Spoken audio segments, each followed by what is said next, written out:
Assalamualaikum warahmatullahi wabarakatuh. Nama saya Nadina Syahira dengan NIM 230401022 akan mereview kembali mengenai materi filsafat Yunani kuno dan klasik. Jadi yang pertama ada filsafat Prasokrates. Konsep-konsep filosofis awal muncul di berbagai tempat di belahan dunia secara bersamaan. Kelahiran filsafat Yunani kuno dapat dijelaskan oleh beberapa faktor yang berbeda. Yang pertama ada kondisi sosial dan politik. Yunani pada masa itu terdiri dari kota-kota yang relatif mandiri dan memiliki sistem politik yang berbeda. Seperti demokrasi di Athena, kondisi politik ini memberikan kesempatan bagi warga untuk berpartisipasi dalam keputusan politik. Hal ini merangsang minat terhadap pernyataan filosofis terkait hak, keadilan, dan pemerintahan. Yang kedua ada perubahan dalam struktur ekonomi, termasuk pertumbuhan perdagangan dan kekayaan yang dapat menciptakan lingkungan di mana orang-orang memiliki waktu dan sumber daya untuk merenungkan pertanyaan-pertanyaan tentang filosofis. Yang ketiga ada kontak dengan budaya lain. Yunani kuno itu memiliki kontak dengan berbagai budaya Mesir dan Timur Tengah melalui perdagangan dan eksplorasi pertukaran ide dari budaya-budaya. Sehingga hal ini dapat merangsang perkembangan pemikiran filosofis Yunani. Yang keempat ada kemajuan dalam pendidikan. Adanya sistem pendidikan di kota-kota Yunani, terutama di Athena, yang mendorong perkembangan intelektual Sokrates. Misalnya berfokus pada metode dialektika dan diskusi filosofis sebagai alat untuk mencapai pemahaman yang lebih baik. Yang kelima ada ketidakpuasan terhadap mitologi dan kepercayaan tradisional. Beberapa pemikir Yunani tidak puas dengan jawaban-jawaban yang diberikan mitologi dan kepercayaan tradisional terhadap pertanyaan mendasar mengenai alam semesta, manusia, dan kehidupan. Sehingga filsuf masa ini melakukan gerakan yang disebut dengan gerakan demitologisasi atau peruntuhan atas mitos-mitos. Yang keenam ada pertumbuhan ilmu pengetahuan dan matematika. Ilmu pengetahuan dan matematika seperti yang terjadi di sekolah-sekolah di Melurus memberikan dasar rasional untuk pemikiran filosof. Jadi semua faktor-faktor ini mendukung munculnya filsafat di masa Yunani kuno. Jadi faktor-faktor ini saling berinteraksi dan memberikan sumbangan kepada perkembangan pemikiran filosofis pada masa itu. Selanjutnya ada filsuf-filsuf Prasokrates, yaitu para filsuf yang berkontribusi besar dalam perkembangan filsafat sebelum adanya Sokrates. Yang pertama ada Thales. Jadi Thales ini hidupnya kira-kira 624 sampai 546 sebelum Masehi. Ia dianggap tokoh pertama yang tertarik pada asal-usul dan prinsip dasar alam semesta. Thales mencetuskan bahwa air adalah elemen dasar yang mendasari semua hal. Hal ini merupakan langkah awal dalam memikirkan alam semesta secara rasional menggantikan penjelasan mitologis. Yang kedua ada Anaximander. Ia hidup kira-kira 610 sampai 546 sebelum Masehi. Ia adalah murid Thales. Ia mengembangkan pemikiran filosofisnya sendiri. Ia dikenal karena merumuskan konsep apeiron atau tanpa batas sebagai prinsip dasar alam semesta. Penjelasannya itu lebih umum dan abstrak daripada Thales. Ia juga mengembangkan pemikiran kosmologi dan evolusi. Yang ketiga ada Heraklitus. Heraklitus ini hidupnya kira-kira 535 sampai 475 sebelum Masehi. Ia terkenal dengan konsep filosofisnya tentang perubahan terus-menerus dan logos, rasionalitas atau hukum kosmik. Heraklitus menunjukkan bahwa segala sesuatu selalu berada dalam keadaan perubahan, dan ia mengemukakan bahwa pemahaman rasional terhadap perubahan ini dapat ditemukan melalui logos. Yang keempat ada Parmenides, yaitu hidup kira-kira 515 sampai 450 sebelum Masehi. Ia memfokuskan pemikirannya pada ide keberadaan yang tidak berubah dan abadi. Ia menentang pandangan Heraklitus yang menyimpulkan bahwa realitas abadi dan tidak pernah berubah. Hanya bisa dipahami melalui pemikiran rasional, bukan melalui pengamatan sensorik yang dapat menyesatkan. Yang kelima ada Empedokles. Ia ini hidup kira-kira 490 sampai 430 sebelum Masehi. Ia memperkenalkan gagasan tentang 4 elemen, yaitu tanah, air, udara, dan api yang membentuk segala sesuatu dan memengaruhi pemikiran alam semesta. Ia mengemukakan bahwa kombinasi dan perubahan elemen ini menjelaskan keragaman alam semesta. Filsuf-filsuf Prasokrates ini masing-masing memberikan kontribusi unik terhadap pemikiran filosofis. Walaupun bervariasi, mereka berusaha mencari penjelasan rasional dan sistematis terhadap alam semesta dan keberadaannya. Kemudian ada mazhab-mazhab filsafat Prasokrates. Yang pertama ada monisme Thales, yaitu keyakinan bahwa ada satu prinsip dasar atau unsur yang menjadi dasar segala sesuatu. Thales menganggap air sebagai prinsip dasar yang membentuk segala sesuatu di alam semesta. Jadi pemikiran monistik Thales adalah langkah awal menuju penggunaan rasionalitas untuk menjelaskan alam semesta menggantikan penjelasan mitologis. Yang kedua ada pluralisme Anaximander. Anaximander ini merupakan murid Thales. Dia memperkenalkan konsep apparent atau tanpa batas sebagai prinsip dasar dari alam semesta. Yang mengemukakan bahwa unsur dasar yang tidak terbatas ini menjadi asal muasal segala sesuatu di alam semesta. Jadi pluralisme Anaximander menunjukkan dorongan untuk mencari prinsip-prinsip yang lebih umum dan lebih abstrak dalam menjelaskan alam semesta. Yang ketiga ada panteisme Heraklitus. Heraklitus menekankan perubahan sebagai prinsip dasar alam semesta. Ia mengajukan bahwa segala sesuatu selalu berada dalam keadaan berubah. Ia juga mengembangkan konsep logos yang mengatur segala perubahan tersebut. Pemikiran Heraklitus menggarisbawahi konsep rasionalitas. Yang keempat ada monisme dan keterbatasan Parmenides. Parmenides menolak gagasan perubahan dan berpendapat bahwa keberadaan yang tetap dan abadi adalah satu-satunya kenyataan. Ia memandang perubahan sebagai ilusi. Walaupun pandangannya bertentangan dengan Heraklitus, ia memberikan dorongan untuk refleksi lebih lanjut tentang sifat eksistensi dan realitas. Yang kelima ada pluralisme Empedokles. Jadi Empedokles mengembangkan konsep 4 elemen, yaitu tanah, air, udara, dan api yang membentuk segala sesuatu di alam semesta. Ia juga memperkenalkan ide dan perumusan sebagai kekuatan yang memengaruhi kombinasi 4 elemen tersebut. Empedokles memberikan kontribusi terhadap pemahaman tentang sifat-sifat dasar materi dan interaksi di alam semesta. Selanjutnya ada puncak filsafat Yunani kuno, dicapai pada masa klasik terutama di abad ke-5 dan ke-6 sebelum Masehi dan melibatkan kontribusi dari beberapa tokoh besar. Yang pertama ada Socrates. Socrates lahir pada tahun 469 sampai 399 sebelum Masehi. Socrates berfokus pada pertanyaan-pertanyaan etika dan keadilan. Meskipun tidak menulis karyanya sendiri, gagasan-gagasannya itu diabadikan melalui tulisan murid-muridnya. Yang selanjutnya ada Plato. Plato hidup pada tahun 427 sampai 347 sebelum Masehi. Plato mendirikan akademi sekolah filsafat pertama di dunia barat. Dalam karyanya Republik, ia mengembangkan teori negara ideal yang dipimpin oleh filsuf raja. Selanjutnya ada Aristoteles. Ia hidup pada tahun 384 sampai 322 sebelum Masehi. Aristoteles ini membentuk Lyceum, sekolah filsafat kedua di Athena. Ia berfokus pada logika epistemologi dan ontologi. Aristoteles mengembangkan logika formal pertama dan membentuk dasar untuk metode ilmiah. Karya-karyanya seperti Etika Nikomen dan Politika memberikan sumbangan besar terhadap pemikiran etika dan politik. Yang selanjutnya ada Hellenistik. Ia hidup pada tahun 300 sampai 30 sebelum Masehi. Setelah periode klasik, muncul aliran-aliran filsafat baru selama periode Helenistik ini.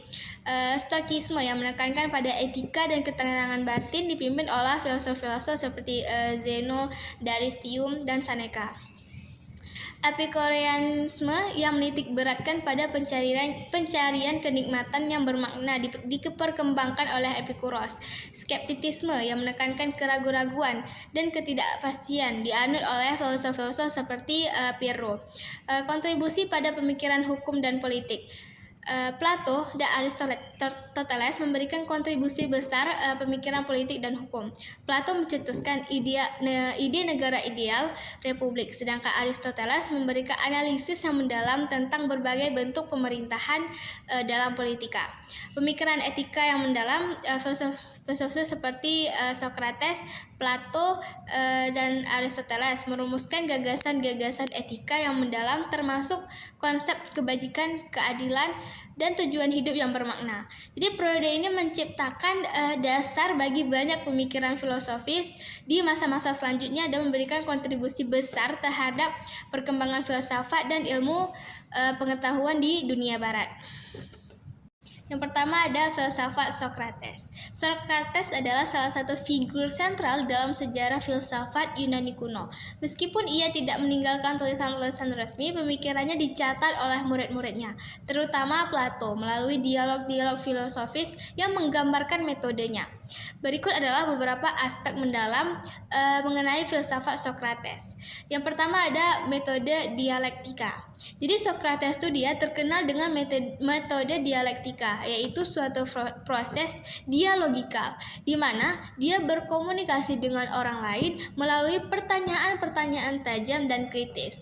Ia tidak memberikan jawaban langsung, tapi melibatkan orang lain dalam serangkaian pertanyaan untuk membimbing mereka mencapai pengetahuan sendiri.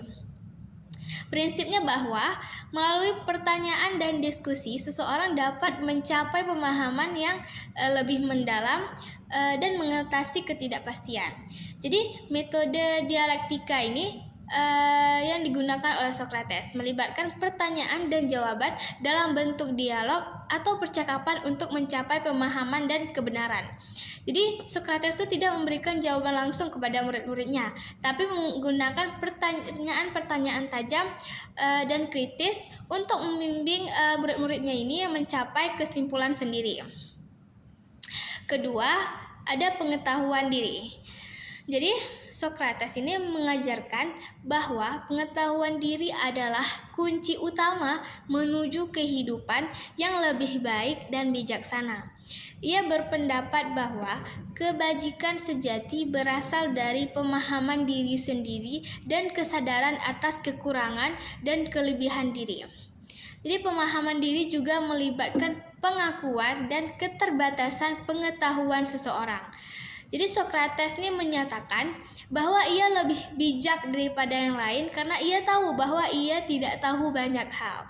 Yang ketiga adalah kebajikan sebagai pengetahuan. Jadi Socrates percaya bahwa kebajikan adalah bentuk pengetahuan. Dalam pandangannya, orang hanya akan bertindak baik jika mereka tahu apa yang benar.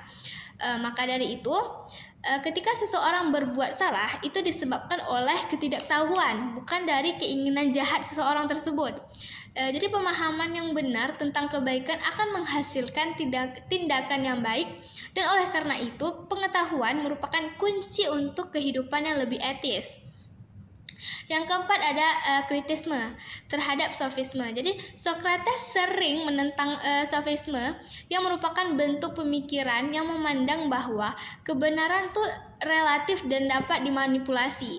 Jadi Socrates berusaha untuk menunjukkan bahwa ada kebenaran yang mutlak dan bahwa moralitas dapat diukur dengan standar objektif. Yang kelima ada penentangan terhadap kekuasaan politik. Jadi Socrates menunjukkan penentangan terhadap kekuasaan politik di Athena, terutama terhadap demokrasi. Meskipun ia hidup dalam sistem demokrasi, ia mempertanyakan apakah mayoritas selalu benar dalam menyuarakan pandangan bahwa kebijaksanaan lebih penting daripada pendapat mayoritas. Yang keenam ada pengorbanan diri. Pada akhirnya Socrates dihukum mati dengan minum racun akibat dituduh menghujat para dewa dan memengaruhi pemuda dengan ajarannya. Namun ia menolak untuk mengubah pandangannya dan memilih mati dengan pengorbanan diri sebagai bentuk teguh pada prinsip-prinsipnya. Jadi Dapat kita simpulkan bahwa filsafat Socrates ini memberikan kontribusi penting terhadap perkembangan filsafat Yunani dan menjadi pondasi bagi banyak pemikiran filsafat yang muncul kemudian. Pemikirannya ini tentang etika, pengetahuan diri, dan metode dialektika terus memengaruhi pemikiran filosofis dan etika di seluruh dunia. Selanjutnya ada filsafat Plato. Filsafat Plato adalah salah satu pilar utama dalam sejarah filsafat barat. Ia adalah murid dari Socrates dan pendiri akademi sekolah filsafat pertama di dunia. Plato menyampaikan pemikirannya melalui dialog-dialog filosofis di mana karakter Socrates sering menjadi juru bicara. Jadi ide-idenya berikut adalah gambaran mendalam tentang filsafat Socrates. Yang pertama ada teori ide. Jadi teori ide ini adalah salah satu konsep utama Plato. Yang pertama adalah ide atau bentuk.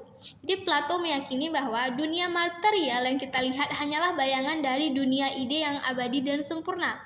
Misalnya, ada ide kebaikan, keadilan, dan bentuk-bentuk lain yang merupakan model utama dari segala sesuatu di dunia material. Jadi Plato menyatakan bahwa ada hierarki ide dengan ide kebaikan sebagai yang tertinggi, memberikan kehidupan dan kebenaran kepada bentuk-bentuk lainnya. Yang kedua ada dualisme duniawi. Jadi Plato membagi dunia menjadi dua material, yaitu dunia yang dapat dilihat dan diraba dan dunia ide. Dunia yang dapat kita ketahui oleh akal budi manusia mengalami dunia material melalui panca indera, tetapi pengetahuan yang benar dapat dicapai melalui akal budi dan rasionalitas. Plato memiliki gagasan yang dikenal sebagai gua Platonik adalah sebuah konsep yang muncul dalam karya Republik. Gua ini digunakan oleh Plato untuk menyampaikan metafora tentang proses pendidikan dan pemahaman. Metafora ini terkenal sebagai Allegory of the Cave dalam bahasa Inggris. Jadi deskripsi Allegory of the Cave adalah gua dan tahanan. Plato membayangkan sebuah gua di dalamnya terdapat tahanan-tahanan yang terikat sepanjang hidup mereka dengan rantai sehingga hanya dapat melihat dinding gua di depan mereka, bayangan dan api di belakang tahanan-tahanan. Ada api kecil yang memancarkan cahaya. Antara api dan tahanan-tahanan terdapat objek-objek yang dapat menciptakan bayangan di dinding gua. Tahanan-tahanan hanya dapat melihat bayangan-bayangan ini dan tidak menyadari bahwa bayangan tersebut hanyalah pantulan dari objek yang sebenarnya di belakang mereka. Keluar dari gua salah satu tahanan, kemudian dia dibebaskan dan dibimbing keluar dari gua. Awalnya ia merasa terganggu oleh sinar matahari dan kesulitan melihat objek-objek yang sebenarnya. Namun, seiring berjalannya waktu, matanya beradaptasi dan ia mulai melihat dunia yang sebenarnya dari luar gua. Pendidikan dan kebijaksanaan Plato menggunakan alegori ini untuk menyampaikan ide bahwa proses pendidikan dan pemahaman adalah seperti membebaskan dari gua dan melihat kebenaran yang lebih tinggi. Yang ketiga, ada alam dan keadilan dalam karya yang terkenal Republik yang menyajikan model negara ideal. Negara tersebut terdiri dari 3 kelas, yaitu penguasa atau filosof, raja, kesatria atau penjaga, dan pekerja atau petani. Jadi pemimpin diberi pendidikan filsafat untuk memastikan keadilan dan kesejahteraan masyarakat. Yang keempat, ada pendidikan dan filosofis. Jadi Plato percaya pada pentingnya pendidikan dan mengembangkan gagasan bahwa anak-anak harus mendapatkan pelatihan khusus untuk menjadi pemimpin, dan filosof raja. Pendidikan harus menekankan pengembangan karakter dan pengetahuan tentang dunia ide. Yang kelima, ada pengetahuan dan ingatan. Dalam dialog Memo, Plato mengemukakan konsep bahwa semua pengetahuan sejati sebenarnya adalah bentuk-bentuk yang diingat anamnesis. Ia meyakini bahwa jiwa manusia sudah mengenal ide sebelum kelahiran dan mengingatnya selama hidup di dunia. Yang keenam, ada teori pengetahuan Plato. Plato mengembangkan pemikiran tentang proses memperoleh pengetahuan dalam Theaetetus dan Menon. Menurutnya, pengetahuan adalah keyakinan yang diikuti penjelasan yang benar, menggali pereda antara opini doa dan pengetahuan. Yang ketujuh, kritik terhadap seni dan demokrasi. Plato mencurahkan perhatian besar pada kritik terhadap seni dalam Republik dan hukum Matirets. Dia menganggap seni sebagai tiruan dari dunia material dan seniman sebagai orang yang tidak memiliki pengetahuan sejati. Plato skeptis terhadap demokrasi dan merasa bahwa orang yang kurang terdidik dapat membuat keputusan yang salah dalam urusan pemerintahan. Yang kedelapan ada teori jiwa dan kebajikan. Plato membagi jiwa manusia menjadi 3 bagian, roh atau spirit, nafsu, dan akal budi. Kebajikan adalah keharmonisan antara ketiga elemen ini, dengan akal budi harus memimpin. Filsafat Plato mencakup berbagai bidang, termasuk metafisika, epistemologi, etika politik, dan estetika. Karyanya yang luas dan mendalam telah memberikan dampak yang signifikan pada perkembangan filsafat Barat, dan pemikirannya masih terus diperdebatkan dan dipelajari hingga saat ini. Selanjutnya ada filsafat. Aristoteles adalah salah satu pilar utama dalam sejarah filsafat Barat. Aristoteles adalah murid dari Plato dan guru dari Alexander Agung. Kontribusinya mencakup berbagai bidang termasuk etika, metafisika, epistemologi, politik, logika, dan ilmu alam. Jadi berikut adalah beberapa gambaran mendalam tentang filsafat Aristoteles. Yang pertama ada metafisika. Jadi Aristoteles ini mengembangkan konsep hilemorfisme, yaitu gagasan bahwa segala sesuatu terdiri dari 2 elemen, materi dan bentuk.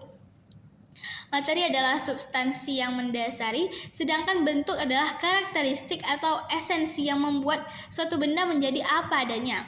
Aristoteles memperkenalkan konsep potensi dan aktualisasi. Segala sesuatu memiliki potensi untuk menjadi sesuatu dan aktualisasi terjadi ketika potensi tersebut diwujudkan. Misalnya, potensi seorang seniman menjadi seorang seniman yang sebenarnya. Telos atau tujuan. Aristoteles meyakini bahwa segala sesuatu memiliki tujuan, dan tujuan tertentu manusia menurutnya memiliki akhir untuk mencapai kebahagiaan yang dapat dicapai melalui kehidupan yang bermoral dan rasional. Yang kedua, epistemologi dan logika. Aristoteles menyusun karyanya tentang logika yang dikenal sebagai organon. Dalam karyanya Analytica Prior dan Analytica Posterior, ia mengembangkan konsep silogisme sebagai alat untuk deduksi logis. Aristoteles membuat banyak kontribusi penting dalam pengembangan logika, dan salah satu konsepnya yang paling terkenal adalah silogisme. Silogisme adalah suatu bentuk argumen yang terdiri dari 2 premis dan sebuah kesimpulan. Jadi berikut adalah contoh sederhana dari logika Aristoteles menggunakan silogisme. Jadi yang pertama ada premis umum. Premis umum ini contohnya semua manusia adalah makhluk mortal. Premis khususnya Socrates adalah manusia. Jadi kesimpulan yang dapat kita ambil dari silogisme adalah oleh karena itu Socrates adalah makhluk mortal. Dalam contoh ini kita memiliki 2 premis dan 1 kesimpulan. Pertama adalah pernyataan umum tentang semua manusia, dan premis kedua adalah pernyataan khusus tentang Socrates. Jadi kesimpulan yang diambil dari kombinasi kedua premis tersebut, keseluruhan struktur argumen ini mencerminkan bentuk dasar dari silogisme. Aristoteles yang memiliki 3 proposisi mayor, minor, dan kesimpulan. Jadi konsep ini diterapkan sebagai konteks dan membantu dalam membentuk argumen yang kokoh berdasarkan deduksi logis. Jadi dalam silogisme, Aristoteles menyusun aturan-aturan logika untuk memastikan bahwa kesimpulan itu dapat diambil secara deduktif, dapat dianggap sah jika premis-premisnya sah. Ketiga ada etika. Aristoteles mengembangkan etika yang berfokus pencapaian kebahagiaan.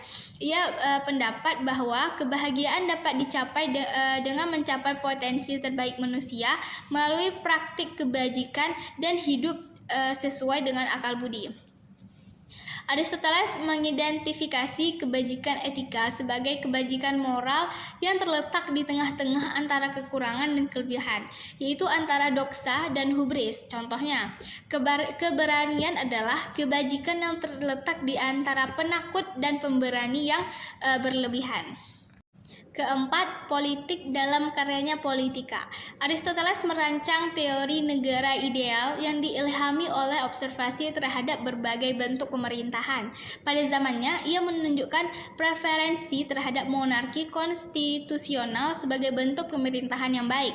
Aristoteles menganggap manusia sebagai makhluk sosial dan menyatakan bahwa masyarakat merupakan produk alamiah dari kebutuhan manusia untuk hidup bersama. Ia mengembangkan konsep polis kota negara sebagai lingkungan sosial terbaik bagi manusia. Kelima, ada estetika Aristoteles. Memberikan kontribusi dalam bidang estetika melalui karyanya Politika. Ia mengembangkan teori tragedi dan menyebutkan bahwa utama tragedi adalah menghasilkan katarsis atau pembersihan emosi melalui pengalaman estetis.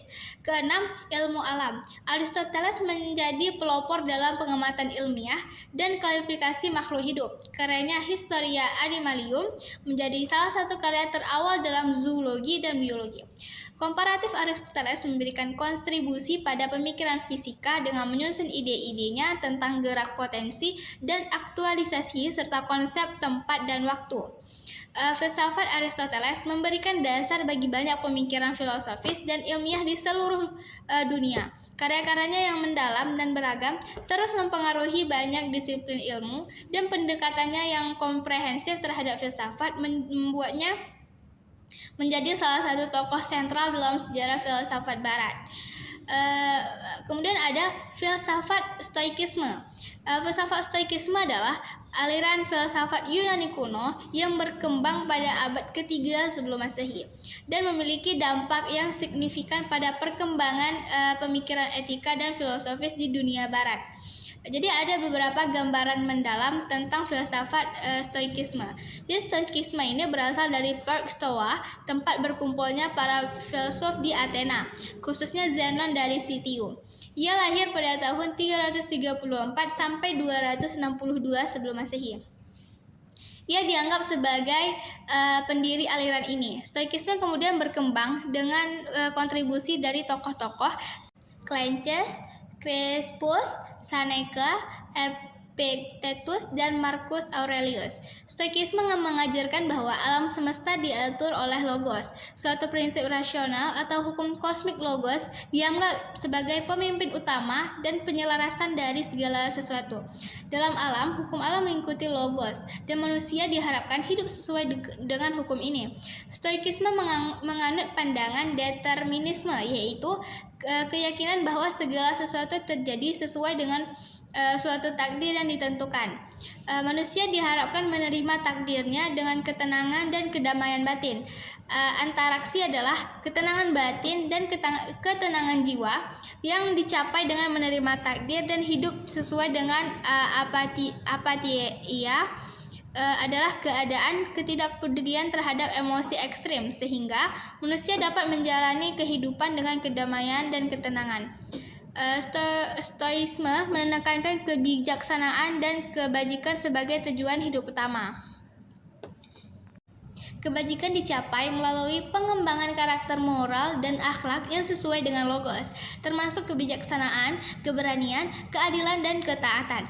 Stoikisme mendorong gaya hidup sederhana dan kesederhanaan. Mereka meyakini bahwa kebahagiaan sejati tidak tergantung pada kenyataan atau kemauan materi, melainkan pada kedamaian batin dan kebijaksanaan. Stoikisme menekankan kendali diri dan pengendalian emosi. Stoikisme menekankan kendali diri dan pengendalian emosi. Manusia diharapkan untuk mengendalikan reaksi emosi terhadap peristiwa eksternal dan menjaga ketenangan batin dalam menghadapi cobaan atau kesulitan. Stoikisme mengajarkan bahwa semua manusia memiliki sifat yang sama dan merupakan bagian dari logos atau alam semesta. Konsep universalitas kemanusiaan ini membawa implikasi etis di mana manusia diharapkan untuk berperilaku dengan adil dan baik terhadap sesama.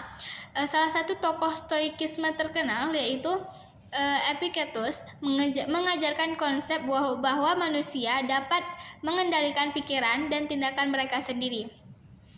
Segala sesuatu di luar kendali manusia, termasuk tubuh dan harta, harus diterima dengan bijak. Marcus Aurelius, kaisar Romawi yang juga seorang stoik, ia menulis meditasi yang berisi pemikirannya tentang filosofi dan etika stoik. Karyanya mencerminkan pengalaman hidupnya dan bagaimana ia menghadapi tantangan dengan prinsip stoik. Filsafat stoikisme menciptakan pandangan hidup yang menekankan etika, ketenangan batin, dan kebijaksanaan menghadapi berbagai aspek kehidupan. Pengaruhnya ini masih terasa dalam pemikiran etika kontemporer dan praktek psikologi kognitif serta dalam berbagai aspek filsafat dan budaya. Berakhirnya filsafat Yunani kuno. Era filsafat Yunani kuno tidak memiliki batasan waktu yang pasti dan jelas sebagai berakhirnya. Namun, sejumlah peristiwa dan perkembangan pada periode tertentu dapat dianggap sebagai penanda pergeseran fokus dan dominasi dalam dunia filsafat Yunani. Berikut beberapa faktor dan peristiwa yang dianggap sebagai puncak atau penanda berakhirnya era filsafat Yunani kuno. Pertama, ada kematian Aristoteles dan dengan meninggalnya Aristoteles yang merupakan murid Plato dan pemikir besar terakhir di era klasik dunia, filsafat Yunani kehilangan tokoh sentral yang telah memberikan kontribusi besar pada pemikiran filosofis. Kedua, penaklukan Alexander Agung. Penaklukan besar oleh Alexander Agung mengakibatkan perubahan besar dalam budaya pemikiran Yunani era Helenistik, menyaksikan pergeseran fokus dari pertimbangan metafisika dan etika mendalam menuju aliran-aliran yang lebih praktis dan individualistik seperti Stoikisme, Epikureanisme, dan Skeptisisme. Ini menandai diversifikasi pemikiran filsafat Yunani. Yang ketiga, penaklukan Romawi dan pergeseran kepentingan penaklukan Romawi atas Yunani pada abad kedua sebelum Masehi membawa perubahan lebih lanjut. Meskipun warisan filsafat Yunani tetap hidup dalam kebudayaan Romawi, minat pada filsafat Yunani menurun seiring waktu dengan munculnya tradisi dan pemikiran baru di bawah pemerintahan Romawi. Keempat, pertumbuhan paham keagamaan dan Kristen. Pertumbuhan keagamaan, terutama penyebaran Kristenan, mengubah lanskap intelektual dan spiritual di dunia Yunani Romawi. Filsafat Yunani mulai bersaing dengan paham keagamaan dan teori Kristen. Kelima, pengaruh dari dunia Timur, terutama melalui pertukaran budaya di bawah kekuasaan Romawi. Timur atau Bizantium juga memengaruhi perkembangan pemikiran di wilayah tersebut. Pengaruh dari Persia dan India memperkaya dan mengubah lanskap intelektual. Keenam, pembakaran perpustakaan Alexandria pada tahun 48 sebelum Masehi. Meskipun tanggal pasti dan kejadian pembakaran perpustakaan Alexandria masih diperdebatkan, beberapa sejarawan meyakini bahwa peristiwa tersebut mungkin terjadi pada abad pertama sebelum Masehi. Berikut adalah beberapa sumbangan kunci filsafat Yunani terhadap peradaban setelahnya. Pertama, pemikiran ilmiah dan penelitian empiris, pemikiran rasional dan logis yang ditemukan dalam karya-karya filsuf Yunani, terutama Aristoteles, memberikan dasar bagi metode ilmiah. Konsep-konsep seperti logika deduktif, metode observasi, dan klasifikasi merupakan langkah awal dalam pembangunan ilmu pengetahuan. Yang kedua, ada demokrasi dan sistem politik. Pengembangan ide-ide politik di Yunani kuno, terutama melalui karya-karya Plato dan Aristoteles, memberikan fondasi bagi perkembangan sistem demokrasi dan teori politik di berbagai peradaban. Ide-ide tentang pemerintahan yang baik, hak-hak warga negara, dan partisipasi rakyat memiliki pengaruh yang sangat besar. Ketiga, etika dan moralitas. Pemikiran etika dari filosof-filosof seperti Socrates, Plato, dan Aristoteles membentuk dasar pemahaman tentang kebajikan, moralitas, dan tujuan hidup yang baik. Konsep etika yang berkembang di Yunani kuno memberikan panduan bagi perkembangan sistem etika di berbagai budaya.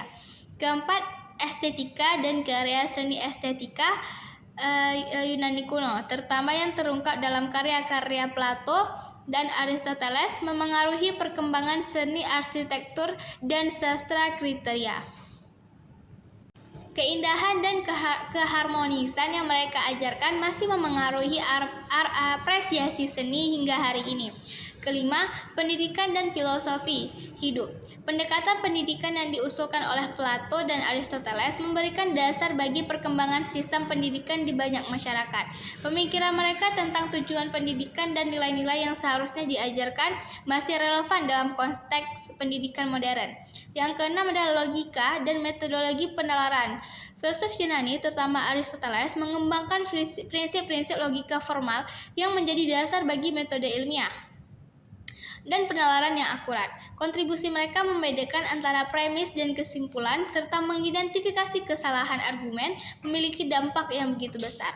Yang ketujuh ada pengembangan sistem hukum. Konsep hukum yang muncul dalam karya Plato dan Aristoteles membentuk dasar bagi perkembangan sistem hukum di berbagai peradaban. Pengaruh pemikiran hukum Yunani dapat ditemukan dalam pemikiran hukum Romawi dan berbagai sistem hukum modern. Yang kedelapan, ada konsep kewarganegaraan. Filsuf-filsuf Yunani memperkenalkan konsep kewarganegaraan yang bertanggung jawab dan aktif. Gagasan ini memberikan dasar bagi partisipasi aktif negara dalam kehidupan politik dan pemerintahan. Kesembilan, pemikiran teologis dan metafisika. Pemikiran tentang Tuhan dan alam semesta yang dikembangkan oleh filsuf Yunani memberikan dasar bagi perkembangan teologi dan metafisika di banyak tradisi keagamaan dan filsafat selanjutnya. Yang kesepuluh, pengembangan bahasa dan sastra. Karya-karya sastra Yunani kuno seperti epik dan drama memberikan dasar bagi perkembangan sastra di seluruh dunia. Bahasa Yunani juga menjadi dasar bagi perkembangan bahasa-bahasa Eropa dan sistem dalam penulisan. Sumbangan filsafat Yunani kuno menciptakan landasan intelektual dan budaya bagi peradaban barat dan global. Pemikiran mereka meluas dan memengaruhi berbagai aspek kehidupan manusia, menciptakan warisan filosofis yang berkelanjutan dan relevan hingga saat ini. Baik, sekian saja review materi yang dapat saya sampaikan. Lebih dan kurang saya mohon maaf. Wassalamualaikum warahmatullahi wabarakatuh.